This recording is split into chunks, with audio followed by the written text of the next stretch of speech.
Bodhidharma, the monk who changed martial arts and Zen forever. Intro.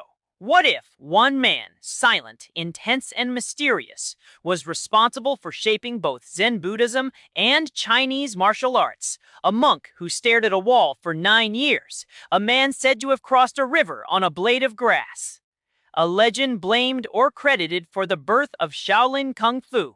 His name was Bodhidharma, and whether history or myth, his story reshaped the spiritual and physical culture of Asia and eventually the world.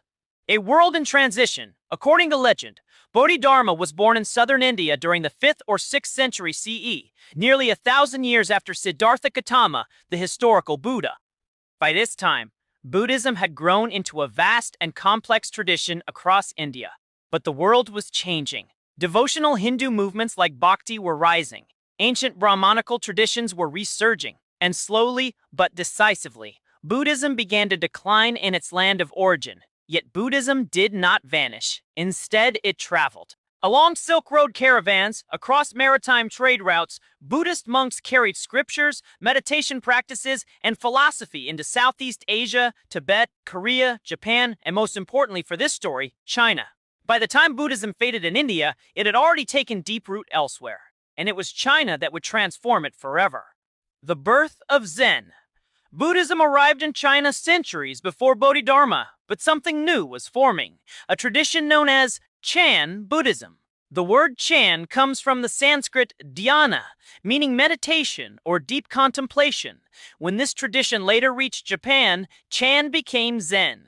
Zen was radically different. It emphasized direct experience over scriptures, meditation over ritual, awakening here and now, not in some distant future. And at the center of this transformation stood one monk, Bodhidharma. Described as enigmatic, blunt, and uncompromising, he was said to embody the very spirit of Zen, the emperor and the monk. Legend says Bodhidharma arrived in southern China, possibly in modern Guangdong, and slowly traveled north spreading the Dharma.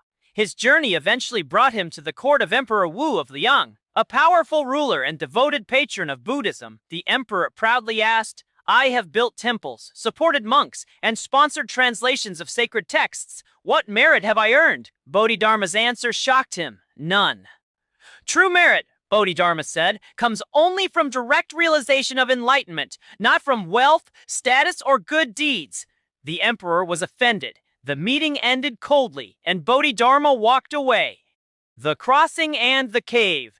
After leaving the imperial court, Bodhidharma traveled north and reached the Yangtze River. Legend says he crossed it standing on a single blade of grass, gliding effortlessly across the water, symbolizing the freedom of an awakened mind. Eventually, he arrived at the Shaolin Monastery in the Songshan Mountains of Hainan Province. Shaolin was already a respected Buddhist center, but Bodhidharma did not teach immediately. Instead, he withdrew into a cave. There, according to legend, he meditated for 9 years, facing a stone wall, motionless, silent, unwavering.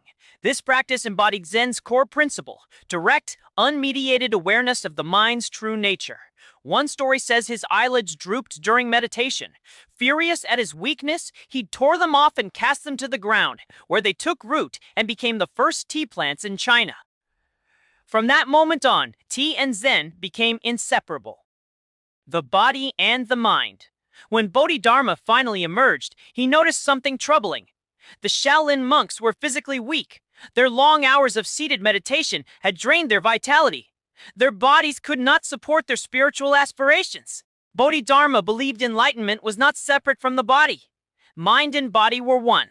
So he introduced a series of physical practices: Yi Jin Jing, muscle and tendon transformation; Shi Sui Jing, marrow and internal cleansing. These exercises were not merely workouts, they were moving meditation, designed to build strength, awareness, breath control, and focus. Over generations, these movements evolved. They became refined, structured, martial. This was the foundation of what the world would later call Shaolin Kung Fu. Story and meaning.